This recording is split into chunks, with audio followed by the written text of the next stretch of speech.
The tech conference after party was in full swing, the air thick with the scent of expensive champagne and idle chatter.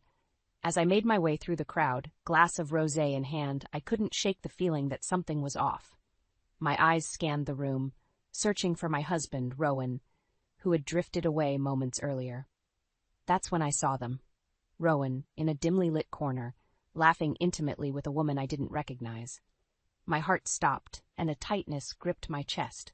I knew Rowan, and this wasn't normal. Steeling myself, I drew closer, straining to hear their hushed conversation. June, I can't wait for us to start our new life together. That house we looked at is perfect. Just wait until Lila finds out. Rowan's words sent a shockwave through me. A new house? With this woman? My mind raced as I tried to make sense of what I was hearing.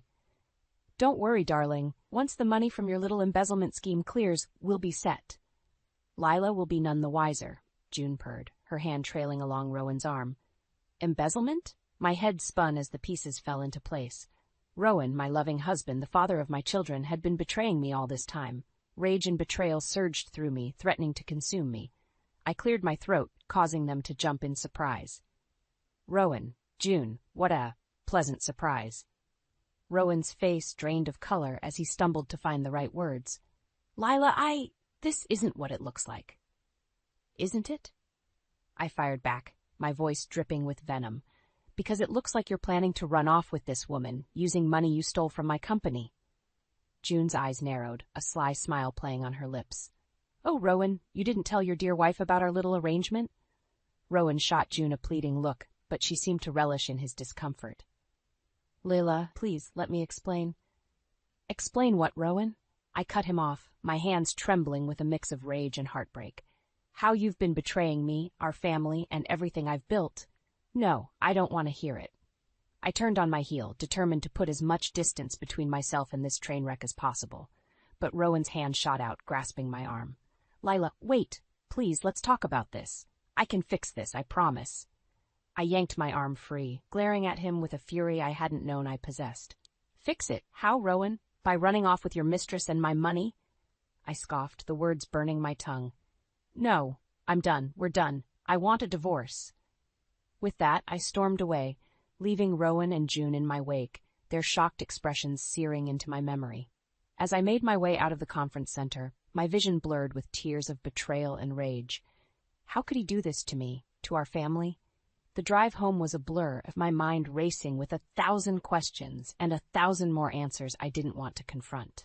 By the time I pulled into the driveway, I had made up my mind. I was going to fight. I was going to take back everything Rowan had stolen from me, starting with my company and my life. The drive home from the tech conference felt like an eternity. My mind was a whirlwind of emotions. Anger, betrayal, a desperate need for answers. How could Rowan do this to me? To our family? The image of him with that woman, June, plotting to run off with my money, burned in my mind, searing into my very soul. As I pulled into the driveway, I sat in the car for a long moment, hands gripping the steering wheel until my knuckles turned white. I had to get a handle on this, to channel my fury into action. Lila Blackwood didn't back down, not from anyone, especially not her own husband. With a deep breath, I marched into the house, my footsteps echoing with determination. I found Rowan in the living room, pacing anxiously, his face a picture of guilt and panic. Lila, thank God you're back. We need to talk about what you heard. I held up a hand, cutting him off. Save it, Rowan. I don't want to hear your pathetic excuses. My voice was calm, but my eyes burned with barely contained rage. I want the truth. Everything. Rowan's shoulders slumped, and he sank into the couch, running a hand through his hair. It started a few months ago. I got in over my head with some gambling debts, and I needed money fast. So I started skimming from your company accounts. Just a little at first, but then it spiraled out of control. I clenched my fists, nails digging into my palms. And June, how does she fit into all this? June, she was someone I met at the casino. She saw an opportunity to get in on the money, and we started planning to run off together. I'm sorry, Lila. I never meant for any of this to happen. Sorry? I scoffed, the word dripping with contempt. You're sorry? Rowan, you've betrayed me, our family, and everything I've built. Do you have any idea what this could do to my company? Rowan's eyes widened in panic. Lila, please, you can't tell anyone. I'll pay it all back, I swear. Just give me some time. I shook my head, my resolve hardening. No, Rowan. You've had your chance and you blew it. I'm filing for divorce, and I'm going to make sure you pay for what you've done. Divorce? Lila, you can't be serious. Rowan surged to his feet, desperation etched in every line of his face. Think of the kids. Think of everything we've built together. I am thinking of the kids, Rowan, I replied, my voice cutting like ice. I'm thinking of the life you've stolen from them, the stability you've destroyed. And as for everything we've built, well, you've made it very clear that it means nothing to you. I turned to leave, pausing only to glare at him over my shoulder. This is your mess, Rowan. Clean it up, because if you don't, I will, and you won't like the consequences. With that, I strode out of the room, my mind already racing with 1,000 plans to untangle the web of deceit Rowan had woven. I would not go down without a fight. I would reclaim what was mine, no matter the cost. The moment I stepped into my office, a sense of purpose and determination washed over me. Rowan's betrayal had shattered my world, but I refused to let him win. This was my life, my company, and I would be damned if I let him destroy everything I'd built. I quickly called a meeting with the executive team, Marco, my trusted CFO, and Clara, my longtime mentor and closest confidante. As they gathered around the conference table, I could see the concern etched on their faces. Lila, what's going on? Marco asked, his brow furrowed. I heard the rumors about you and Rowan, but I wanted to hear it from you. I took a deep breath, steeling myself for the difficult conversation ahead. Rowan has been embezzling money from the company. He's been using it to fund a gambling addiction and to set up a new life with his mistress. Clara's eyes widened in shock, while Marco's face darkened with fury. That bastard, he growled. How much has he taken? I'm not sure yet, I admitted, but I need you both to help me get to the bottom of this. I want a full forensic audit of the company financials, and I want it done yesterday. Consider it done, Marco said, already pulling out his phone to assemble the team. And that's not all. I turned to Clara, my gaze unwavering. I need your help navigating the legal minefield. I'm filing for divorce, and I want to make sure Rowan pays for what he's done. Clara reached across the table, giving my hand a reassuring squeeze.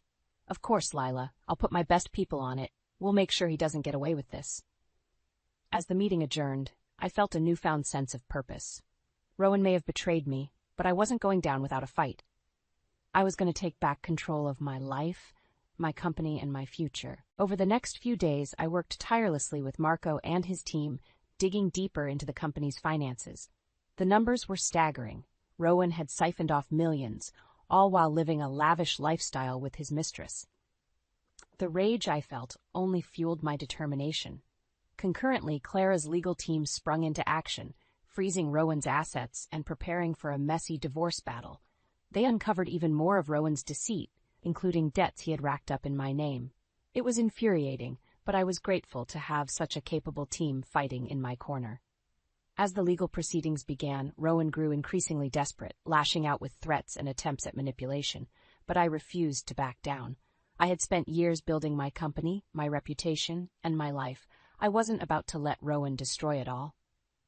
You'll regret this, Lila, he snarled during one particularly heated exchange. I'll make sure you and the kids lose everything. I met his gaze, unflinching. I don't think so, Rowan. You're the one who's going to lose everything. Your money, your freedom, your family. This is my life, and I'm taking it back. With that, I turned and walked away, my steps filled with a newfound confidence. I had the support of my allies, the weight of the evidence on my side, and a burning desire for justice. Rowan may have thought he could outsmart me, but he was about to learn a hard lesson. You don't mess with Lila Blackwood. As the legal battle with Rowan raged on, I was grateful to have a strong support system in my corner. Marco, my loyal CFO and friend, had been instrumental in unraveling the financial web Rowan had woven. He worked tirelessly, poring over every transaction, every account, to piece together the full extent of the embezzlement. And then there was Clara, my trusted mentor and confidant. Her legal team was a force to be reckoned with, navigating the treacherous waters of the divorce proceedings with a skill that left Rowan's lawyers floundering. They uncovered even more of Rowan's deception, from hidden assets to fraudulent loans taken out in my name. "This is a mess, Lila," Clara said during one of our strategy sessions. "But we're going to make sure Rowan pays for what he's done. I promise you that." I nodded, feeling a surge of gratitude and determination. "I know, Clara. I couldn't do this without you and Marco. You two have been my rocks through all of this." Clara reached across the table, giving my hand a gentle squeeze. "That's what family is for. We're in this together, Lila. All the way." I smiled, feeling a weight lift from my shoulders. With Clara and Marco by my side, I knew I could face anything Rowan threw at me. But Rowan, it seemed, was not one to go down without a fight. As the proceedings dragged on, his desperation became more and more apparent. He resorted to threats, trying to intimidate me into backing down. "You think you can just take everything from me?" he snarled during one particularly heated exchange. "I won't let you, Lila. I'll make sure you and the kids suffer for this." I held my ground, refusing to be cowed by his empty threats. "The only one who's going to suffer is you, Rowan. You brought this on yourself. Now you're going to face the consequences." Rowan's face contorted with rage, and for a moment I saw a glimpse of the man I thought I knew, the man I had loved and trusted. But that man was long gone, replaced by a desperate, greedy individual who had betrayed everything we'd built together. As the legal proceedings continued, Rowan's behavior only grew more erratic. He lashed out at my allies, threatening Marco and even going so far as to confront Clara in her own office. "You're all a bunch of vultures, circling around to pick at the scraps of my life," he shouted, his face twisted with fury. "I won't let you take everything from me." Clara, ever the picture of composure, simply regarded him with a cool, steady gaze. "The only person taking anything from you, Rowan, is you. You've done this to yourself, and now you're going to pay the price." Rowan's shoulders slumped, the fight seeming to drain from him. But I knew better than to let my guard down. This was a man who had shown himself capable of the most despicable betrayals, and I couldn't afford to underestimate him. As I left Clara's office, I couldn't help but feel a sense of foreboding. Rowan was a wounded animal, and wounded animals were the most dangerous. I knew that the final showdown was still to come, and I had to be ready for anything. As the legal battle with Rowan dragged on, I knew I had to take matters into my own hands. The constant threats, the whispers of his crimes, and the strain it was putting on my company and my family, it was becoming too much to bear. That's when I decided to go on the offensive. With the help of my trusted friend and PR maven, Samantha, I crafted a carefully orchestrated plan to expose Rowan's misdeeds to the world. "It's time to shift the narrative, Lila," Samantha said, her eyes gleaming with determination. "Let's take control of the story before Rowan can spin it to his advantage." I nodded, my resolve hardening. "I'm ready. Whatever it takes to bring him down and protect my company and my family." Over the next few weeks, Samantha worked tirelessly, using her extensive network of media contacts to plant the seeds of Rowan's downfall. She fed juicy tidbits to the tech press, hinting at the scandal brewing behind the scenes, the embezzlement, the gambling, the Mistress. It didn't take long for the story to pick up steam. Soon, headlines were blaring, and the public was clamoring for more details. Rowan, who had once been a respected figure in the industry, found himself thrust into the spotlight for all the wrong reasons. When the sharks began to circle, Rowan grew increasingly desperate, lashing out at me and my allies, but we were ready for him. "You think this is going to save you, Lila?" He spat, his eyes wild with fury. "You've only made things worse.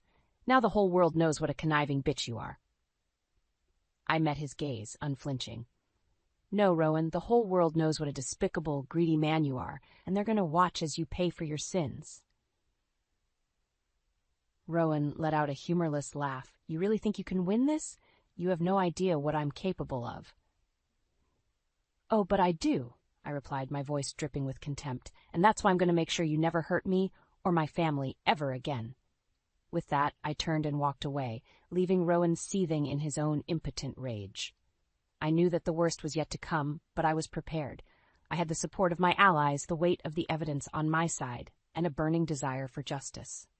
As the media storm raged on, I continued to work tirelessly with Samantha and my legal team to ensure that Rowan's misdeeds were exposed for all to see. We leveraged every connection, every resource at our disposal, until the truth became impossible to ignore.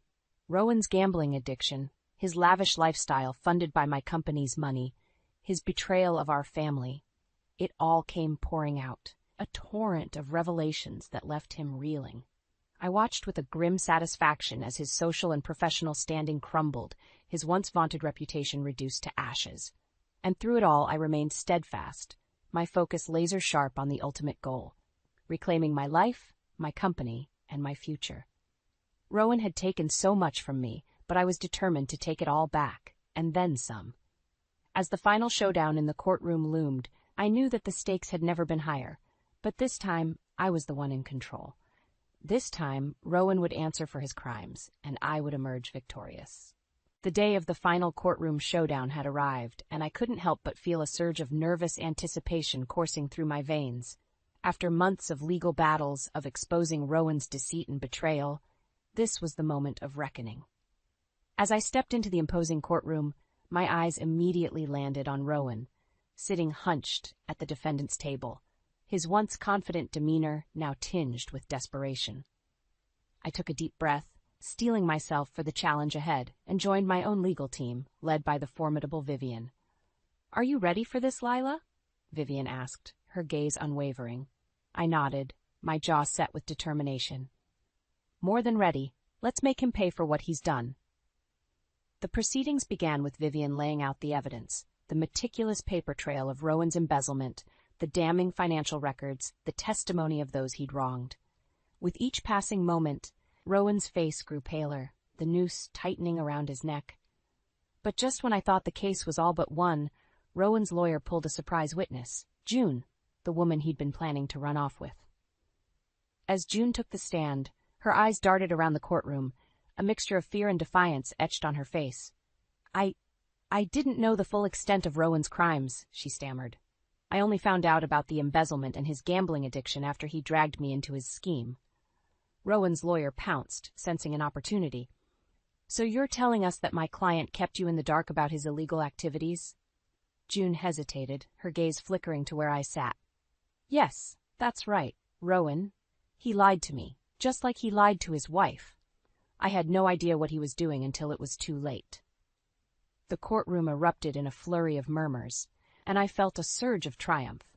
Rowan's carefully crafted web of lies was unraveling before our eyes. Vivian wasted no time in seizing the advantage. "So, Miss June, are you telling this court that you were an unwitting accomplice in Mr. Blackwood's criminal activities?" June nodded, her voice trembling. "Yes, that's exactly what I'm saying. I'm sorry for what I've done. I never meant for any of this to happen." Rowan's face contorted with fury, and he leaped to his feet, his chair clattering to the floor. "You backstabbing bitch!" he bellowed, his eyes wild with rage. "How dare you turn against me?" The judge slammed his gavel, his voice booming through the stunned silence. "Order in the court. Mr. Blackwood, you will control yourself or be held in contempt." Rowan sank back into his seat, his shoulders slumped in defeat. I couldn't help but feel a sense of grim satisfaction wash over me. This was it, the moment I'd been waiting for, the moment Rowan would finally face the consequences of his actions. As the final arguments were presented, I watched Rowan's world crumble around him. The evidence was overwhelming, the testimonies damning. There was no escape, no way for him to wriggle out of this. And when the verdict was read, sentencing Rowan to a lengthy prison term and stripping him of his assets, I felt a weight lift from my shoulders. Justice had been served, and I had emerged victorious. Rowan's betrayal had been laid bare for all to see, and now he would pay the price. As I left the courtroom, I couldn't help but feel a sense of bittersweet triumph. I had won, but at what cost? The pain of Rowan's betrayal still stung, and the scars would take time to heal. But I knew that I was stronger for it, and that I was ready to start anew, to reclaim my life and my future. The verdict had come down, and Rowan's world crumbled around him. As he was led away in handcuffs, his face contorted with a mix of disbelief and rage, I couldn't help but feel a sense of grim satisfaction. "This isn't over, Lila," he shouted, his voice laced with desperation. "I'll make you pay for this, I swear." I simply regarded him with a cool, steady gaze. "No, Rowan, this is over. You've lost everything, your freedom, your money, your family, and now you're going to pay the price for your betrayal." With that, he was whisked away, the heavy courtroom doors slamming shut behind him.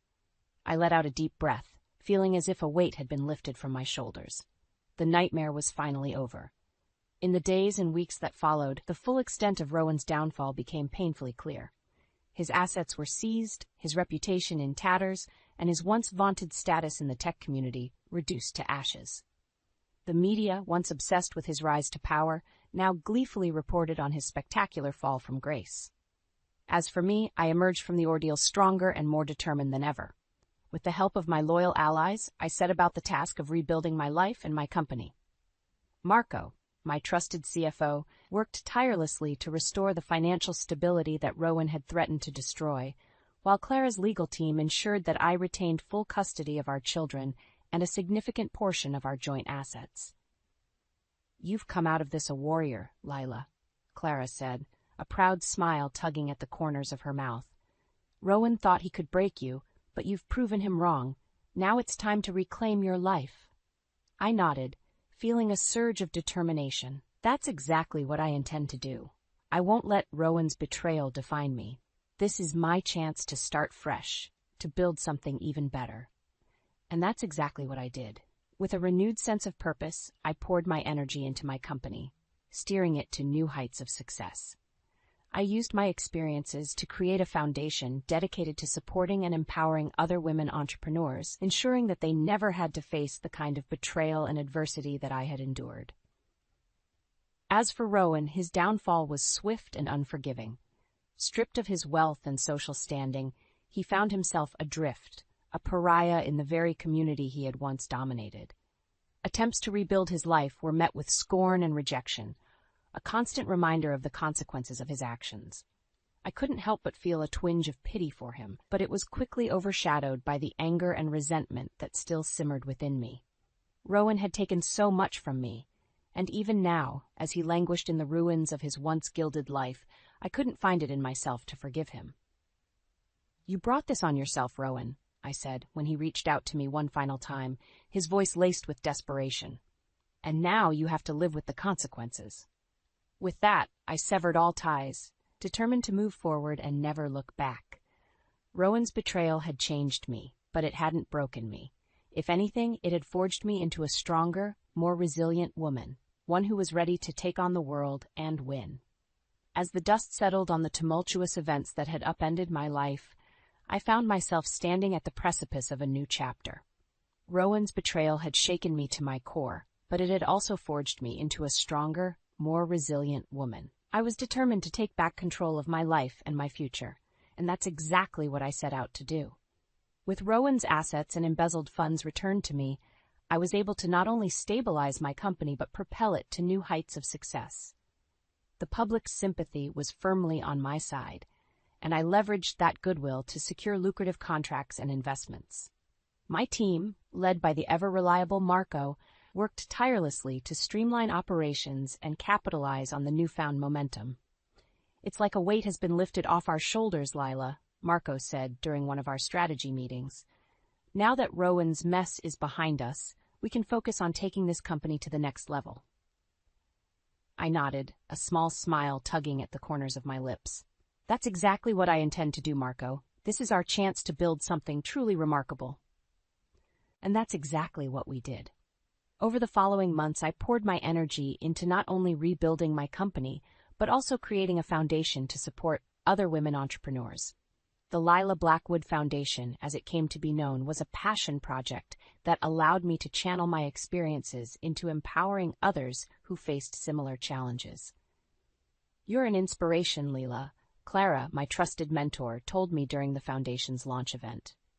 "The way you've risen from the ashes of Rowan's betrayal is a testament to your strength and resilience." I felt a swell of pride, but also a twinge of bittersweet emotion. It wasn't easy, Clara. Rowan's actions nearly destroyed me, but I refused to let him win. This foundation is my way of ensuring that no other woman has to go through what I did. Clara squeezed my hand, her eyes shining with pride. "And that's exactly why it's going to be a success. You've turned your pain into purpose, Lila. That's the mark of a true leader." As the foundation gained momentum, I found myself drawing strength from the women whose lives I was able to touch. their stories of triumph over adversity, their determination to forge their own paths. It all served as a powerful reminder of why I had embarked on this journey in the first place. And then one day, as I was reviewing the Foundation's latest initiatives, I received an unexpected call. It was Rowan, his voice tinged with desperation. "Lila, please, you have to help me. I've lost everything, my money, my freedom, my reputation. I'm a pariah, and I have nothing left." I paused, my finger hovering over the end call button. A part of me wanted to simply hang up, to let Rowan wallow in the consequences of his own actions. But another part, a small, stubborn part, urged me to at least hear him out. "What do you want, Rowan?" I asked, my voice measured and calm. There was a long pause on the other end of the line, and I could almost feel the weight of his shame. I want to start over, Lila. I want to make amends, to try and rebuild my life. But I can't do it alone. Please, help me." I took a deep breath, my mind racing with 1,000 thoughts. After everything Rowan had put me through, could I really find it in myself to offer him a second chance? Could I, the woman he had betrayed so deeply, be the one to extend a lifeline? In the end, the decision wasn't as difficult as I had anticipated. "Rowan, I can't forgive you for what you've done. The damage you've caused is too great, and the trust you've broken can't be mended." I paused, steeling myself for what I was about to say next. "But if you're truly serious about starting over, about making amends, then I'll help you. On one condition. You have to be willing to work for it. Nothing will be handed to you this time." There was a moment of stunned silence, and then a faint, fragile voice came through the receiver. "Thank you, Lila. I won't let you down. I promise." As I hung up the phone, I felt a strange mix of emotions, a lingering resentment, a sliver of hope, and a profound sense of purpose. Rowan's road to redemption would be a long and arduous one, but if anyone could walk that path, it was him. And if he succeeded, perhaps there was a chance for true healing, for both of us. With a renewed sense of determination, I turned my attention back to the Foundation, ready to forge ahead and continue making a difference in the lives of women everywhere. This was my new beginning, and I was determined to make the most of it. The warmth of the fireplace did little to chase away the chill that crept down my spine as Marianne's piercing gaze fell upon me. "Well, Avery, dear, I must say that dress is interesting," she said, her ruby-red lips curling into a smile that never reached her eyes. I forced a polite grin, my cheeks flushing. "Thank you, Marianne. It's one of my favorites." "I can see why." Elliot's mother gave a tinkling laugh that made the hairs on the back of my neck stand on end. "So bold and unique, just like you. Although I do wonder if it's quite appropriate for this family dinner." My mouth went dry as I looked at Elliot, silently pleading for him to intervene. But he just stared down at his plate, shoulders tense. "You know how much we value tradition in this household," Marianne continued, her syrupy tone a sharp contrast to the barbs in her words. "We wouldn't want to make anyone uncomfortable." The room seemed to shrink around me as the rest of the family remained silent observers. My vision blurred with unshed tears that I blinked back furiously. This was supposed to be a warm welcome into the Halden family after my marriage to Elliot. Instead, I felt like an ill-fitting pawn being scrutinized. "Of course, Mother," I choked out. "I'll be more mindful next time." "Wonderful." She clapped her hands together delicately. "Now, why don't you tell us a bit more about yourself, dear? We're just dying to get to know you better." I opened my mouth, but the words stuck in my throat as her cold eyes bored into me. In that moment, I realized this was about more than just my dress choice. This was Marianne establishing her dominance, a chilling power play that left me disoriented. Some distant part of me registered the uncomfortable silence stretching on until Elliot cleared his throat. "Actually, Mother, I think that's enough for tonight. Avery's had a long day." The rabbit hole didn't seem to end as the weeks ticked by in our new home. If anything, Marianne's needling demands only escalated, from explicit instructions on how to properly set the dinner table to casual comments belittling my career ambitions. And Elliot, my once loving husband, simply watched in silence as his mother's barbs chipped away at my sense of self piece by piece. It became a dizzying cycle of appeasing Marianne's every whim, lest I face the consequences of her wrath through icy rebukes or underhanded reminders of how I was an outsider here. But it was the disappointed looks from Elliot that cut deepest. Each one another jagged crack spreading across the dream I had for our marriage.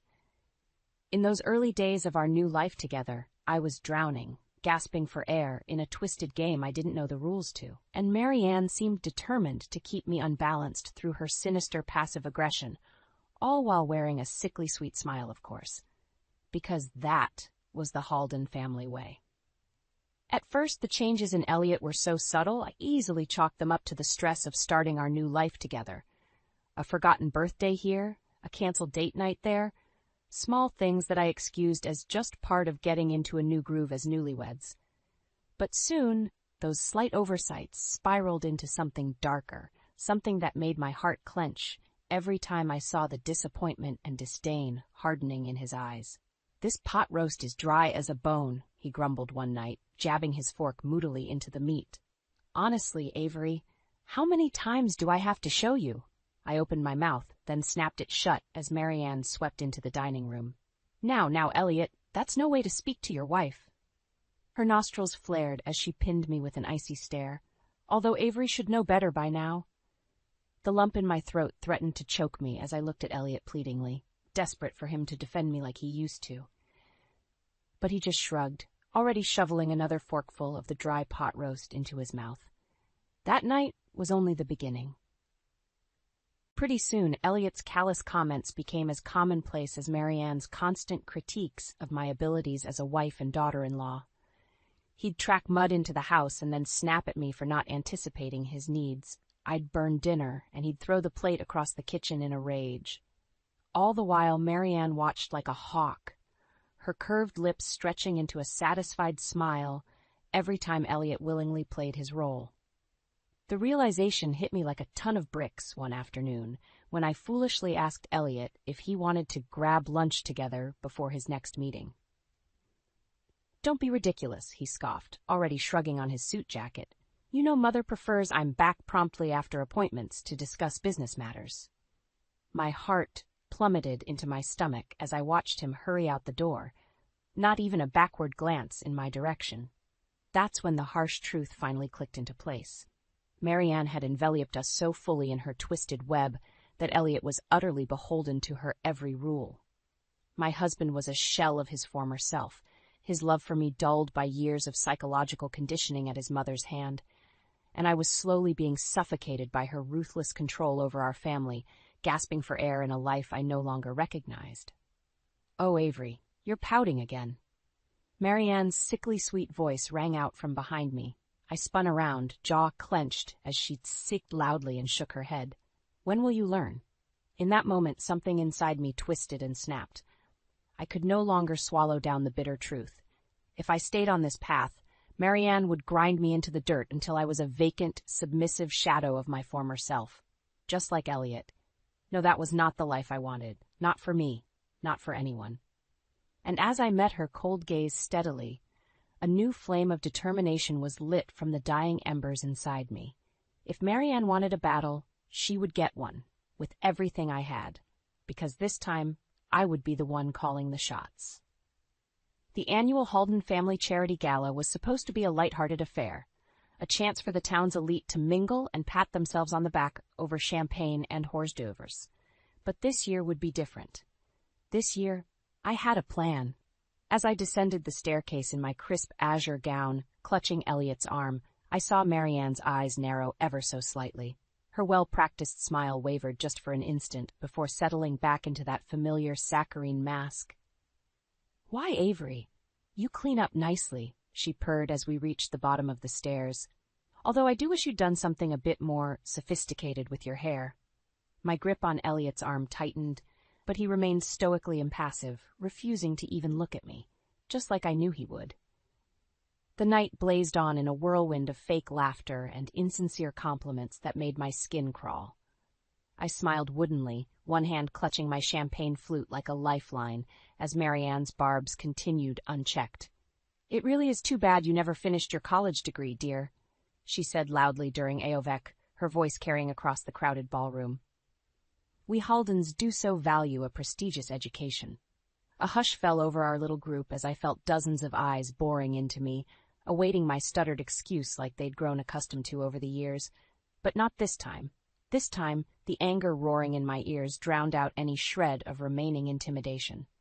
"Actually, Marianne, I seem to recall you dropping out as well," I said coolly, taking a dainty sip of my champagne. "To start a family, was it?" Her perfectly lined lips parted in shock as hushed murmurs began rippling through our audience. Out of the corner of my eye, I caught a glimpse of Elliot's father, Douglas, suppressing a grin before Marianne's voice sliced through the tension again. "Well, I never. You'd do well to watch your tone, young lady," she hissed, color blooming high on her cheeks. "I've half a mind to." "To what, Marianne?" I cut her off, something inside me finally snapping free. "Continue your sad attempts to belittle and control me? Save your breath, because I'm simply done playing your twisted little games."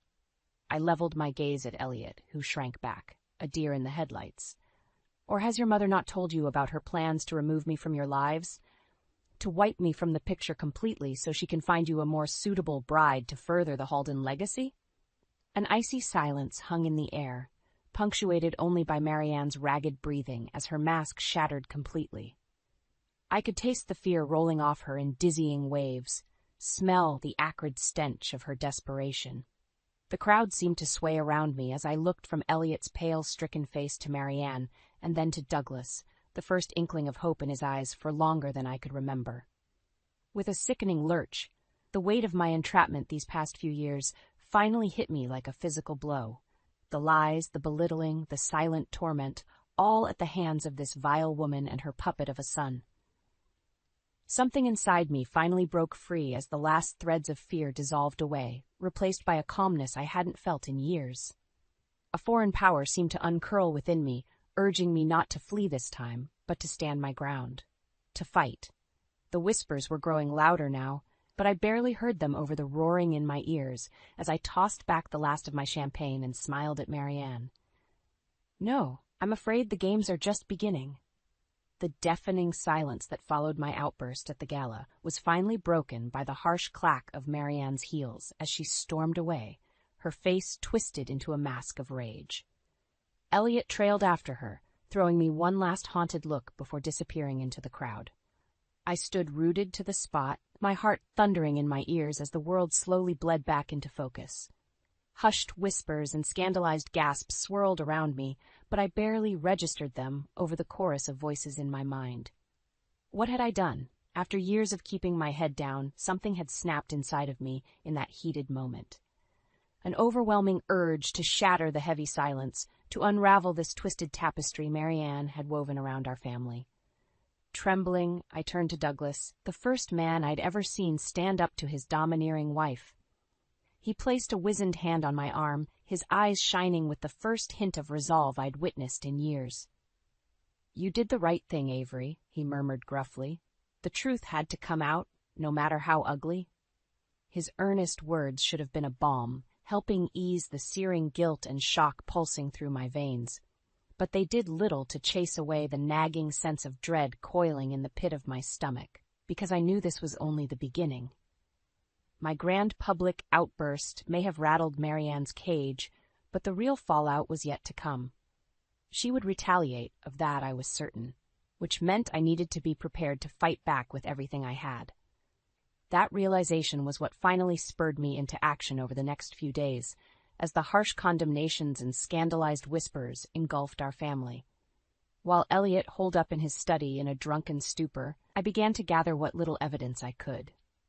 Damning financial statements, detailing the misappropriation of Halden family funds, sworn affidavits from Marianne's hired staff recounting her unhinged verbal tirades, a trove of secret recordings spanning years, each one more incriminating than the last.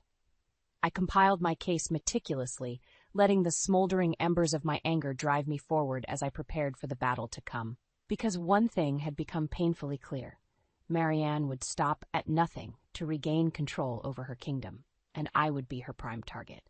The breaking point came one night after another of Elliot's inevitable blow-ups, his voice hoarse from screaming about the humiliation I'd brought upon this family.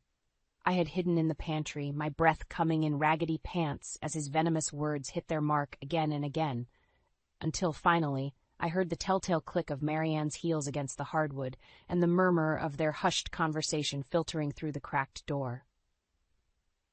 "Get rid of her." Marianne's low, steely voice made the hairs on the back of my neck stand up. "She's become much too unruly, much too dangerous to our family's interests."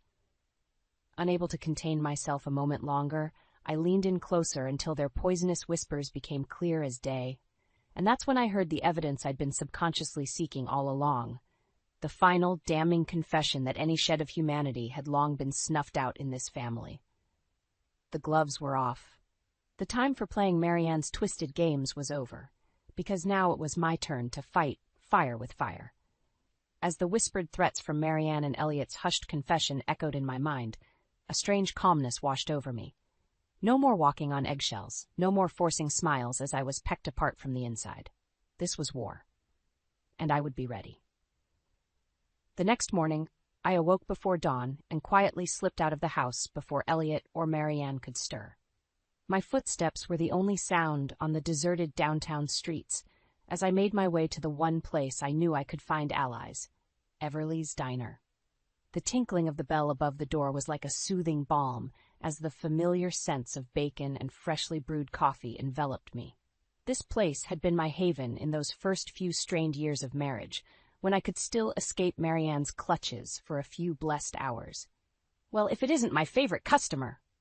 Janice, the owner, emerged from the kitchen, a hesitant smile playing across her lips, as she took in my undoubtedly haggard appearance. "Rough night, hon? You could say that." The words were already tumbling out before I could stop them. The revelations at the gala, the whispered threats, my finally reaching the breaking point. As I spilled everything, I watched Janice's eyes widen, one wrinkled hand flying to cover her mouth. "Oh, darlin', I always knew that woman was nothin' but a snake," she muttered, shaking her head slowly. "But to go that far, to actually try hurting you like that, that's a new low, even for her." An unexpected surge of relief coursed through me at her words, as if finally hearing someone else validate my pain and experiences made it all just a little more bearable. I opened my mouth, about to try explaining myself further when the bell above the door jangled again. "There you are." A familiar voice rang out as Lila, my best friend from college, rushed over and enveloped me in a bone-crushing hug. Janice called and told me everything. "Avery, I'm so sorry I wasn't there for you all this time. If I'd known what was really going on." Her voice cracked with emotion, and I instinctively tightened my arms around her. Lila had been the closest thing to family I had in those first few years of my marriage before Marianne's isolating tactics finally pushed her away. "You're here now," I murmured, forcing a watery smile as she finally pulled back. "That's what matters." "Damn straight." Lila swiped away the tears trickling down her cheeks before squaring her shoulders determinedly. "So what's the plan, Av? How can I help take that bitch down?" My lips twitched in a real smile this time at the fierce protectiveness blazing in her eyes. Because that's exactly what I needed now, someone with claws out who was ready to fight. "Well, for starters, I need to gather more evidence," I began, the gears in my mind already turning. "Anything I can use to expose Marianne and get these people off my back once and for all." I was thinking... "You were thinking it's time to play a little hardball." A new voice cut me off. I turned to see Charlie, my friend Lila's older brother, and a hotshot corporate lawyer, sweeping into the diner. A slow grin spread across his face as he took in my questioning look. "Lila called me from the road," he explained with a shrug. "Said my brilliant college pal was finally ready to stand up for herself. So," he rubbed his hands together, "what kind of trouble are we stirring up?" As I laid out the pieces I'd gathered so far, I could feel the weight temporarily lifting from my shoulders. For the first time in years, I wasn't alone in this fight. I finally had people, friends, in my corner who were ready to go to battle. No more passive silence, no more turning the other cheek as Marianne and her minions sought to drown me. This time, I would be the one putting up a fight. This time, the predators would become the prey. The next few weeks flew by in a whirlwind of clandestine meetings and furtive evidence gathering as Lila, Charlie, and I built an airtight case against Marianne and her web of deceit. Papers were meticulously organized into binders. Undercover surveillance captured hushed confrontations and damning admissions. A steely sense of determination took root inside me, unfurling with each incriminating piece we unearthed. By the time the annual Halden Hospitality Charity Gala arrived, I could feel the palpable tension thrumming through my veins. This would be the moment of truth, the culmination of weeks of secret planning, my chance to cut through the smothering silence once and for all. "You've got this, Lila murmured as we did final checks in the courthouse bathroom. Her fingers deftly fluffed my hair as her gaze met mine in the mirror, a silent message passing between us. No more fear, no more games. When we emerged into the marbled lobby a few minutes later, the gilded ballroom was already buzzing with Woodbrook's elite in their tuxedoed finery. Champagne flutes glinted under the soft candlelight as mingled laughter and chatter filled the air. I could feel hundreds of eyes trailing over me as I deliberately wove through the crowd, clutching the overflowing case binder to my chest like a shield. A hush seemed to fell over the crowd with each step, until finally I reached the center of the polished dance floor. "Good evening, everyone," I said in a clear, ringing voice, flashing them all a brilliant smile.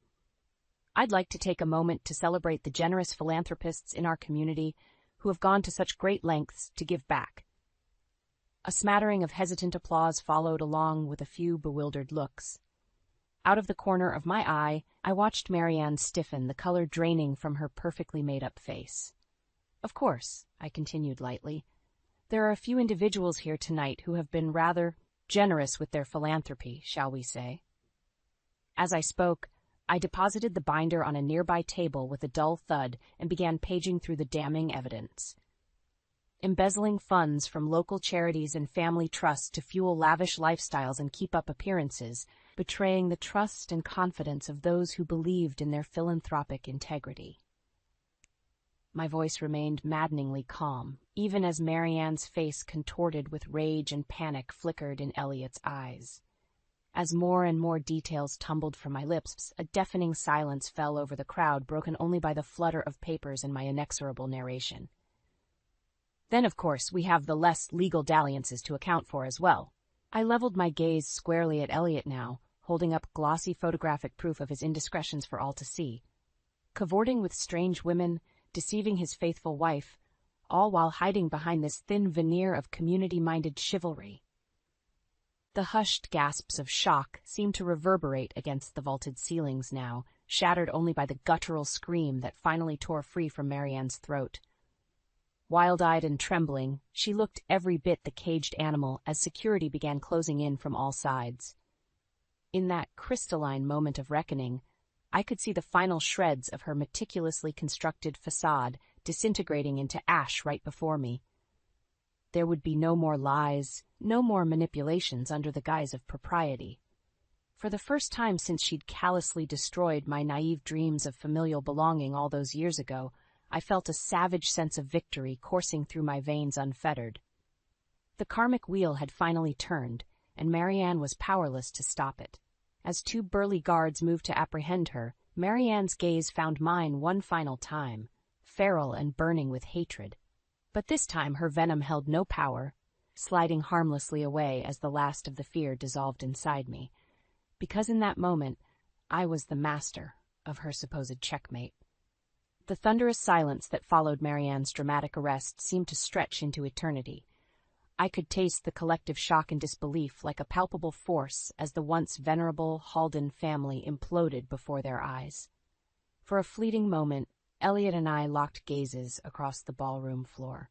His expression was utterly inscrutable, eyes hollow and glazed as twin trails of moisture streaked his ashen cheeks. Then, just as quickly as the spell had woven between us, it shattered, splintering into 1,000 unspoken recriminations and shards of dashed hopes. Elliot's jaw hardened and he turned on his heel, retreating into the claustrophobic crowd as if I were the villain here, as if I had been the jackal systematically stripping our family apart, piece by piece. The bitter taste of defeat nearly choked me until a warm hand came to rest on my shoulder. I turned to see Douglas, the shrunken shell of a man suddenly seeming decades older than his years. "You did what you had to do," he murmured, his words barely audible over the rising din of panicked murmuring. "She left you no choice." A knot I didn't realize I'd been carrying seemed to loosen ever so slightly at his reassurance. For so long, he had been just another one of Marianne's puppets, helpless against the manipulations of his monstrous wife. But now, in the wake of this cataclysmic shakeup, I could see the first faint flickers of hope rekindling in his rheumy eyes. The iron manacles were finally loosening. "For what it's worth, I'm sorrier than you'll ever know," Douglas continued hoarsely, gnarled fingers tightening around my arm in a vice grip. Marianne, she was always the strong one, the immovable force, and I let myself become malleable, too cowed to ever stand up to her toxic ways until it was far too late. His throat bobbed as he swallowed hard, face etched with regret. "You didn't deserve any of what she put you through, Avery.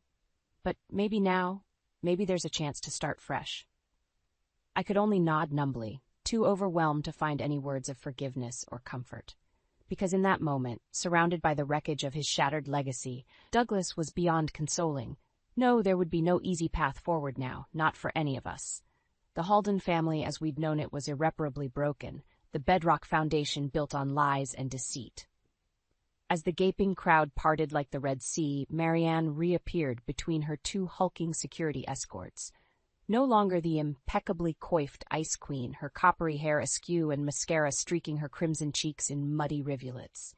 But her slate eyes still gleamed with that familiar vindictive light as they bored into me. "You ungrateful, malicious little cur," she spat, the haunting words cutting through the silent ballroom. "After everything I sacrificed for this family, gave you people so you could keep living in your pathetic delusions of grandeur." One of the guards made a move to silence her, but Marianne merely wrenched free, her lips peeling back in a manic snarl. "Don't think this is over. You hear me, Avery? I'll make you regret the day you ever set foot in this town and tried to sully the Halden name." Her vicious threats hung in the air like a dark miasma as I watched the sad, broken remnants of her once imperious persona be dragged away. No, this was far from over, I realized with a chill. Marianne's stubborn claws would remain sunk in deep, poisoning any chance at peaceful resolution until her dying breath. As the ballroom seemed to gradually swirl back into motion around me, the first tangled threads of uncertainty began weaving their way through my momentary vindication. Because one thing had become resoundingly clear, there would be no clean slates here. No easy path to redemption or letting go of the past. Not when it came to the deep, soul-scarring rift Marianne had rent into our fractured family. The only path forward now was to finish what I'd started, no matter how ugly the finale. The months following the cataclysmic unraveling of the Halden family legacy were a cyclonic blur. Attorneys, court appearances, endless hearings, it all bled together into a surreal waking dream as I weathered the fallout. True to her malicious vow, Marianne fought tooth and nail against the charges, her snarling defiance echoing through oak-paneled courtrooms like the unrelenting screeches of a wild animal. Evidence be damned, she seemed determined to drag us all down into her scorched earth spiral of destruction before finally admitting defeat. But in the end, the truth proved insurmountable. The house of lies she'd so meticulously constructed came crumbling down in an avalanche of convictions and seized assets. I could only look on in muted triumph as the once untouchable Marianne Halden was led away in shackles, her raging accusations buried under the weight of her own hubris. For Elliot, there could be no easy escape from his silent complicity either. Faced with his own damning trail of evidence, adulterous entanglements, misused funds, illegal business dealings, my husband eventually accepted a plea deal. His sentence was lighter than his mother's, but the cost was steep nonetheless.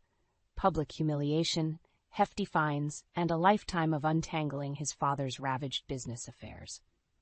As for Douglas, the tragic patriarch displayed a weariness that went far beyond his years as the curtain closed on this ugliest of family dramas.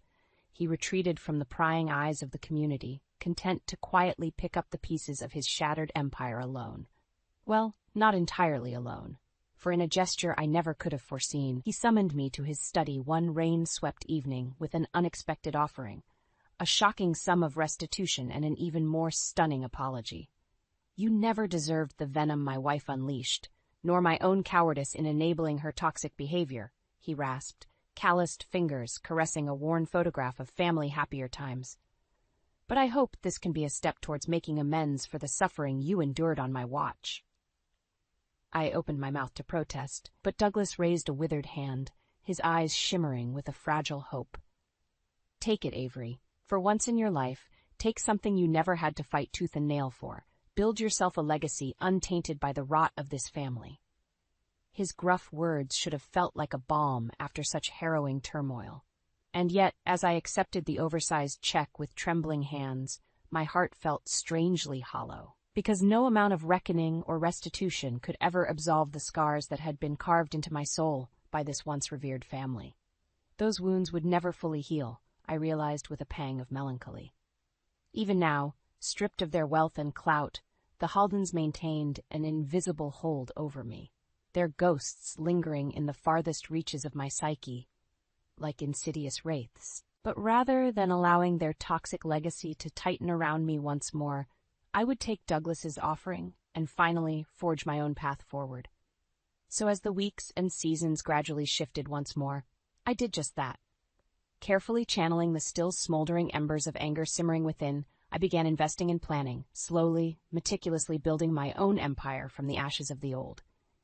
It started small, just a little community arts program for underprivileged youth that had been a lifelong dream.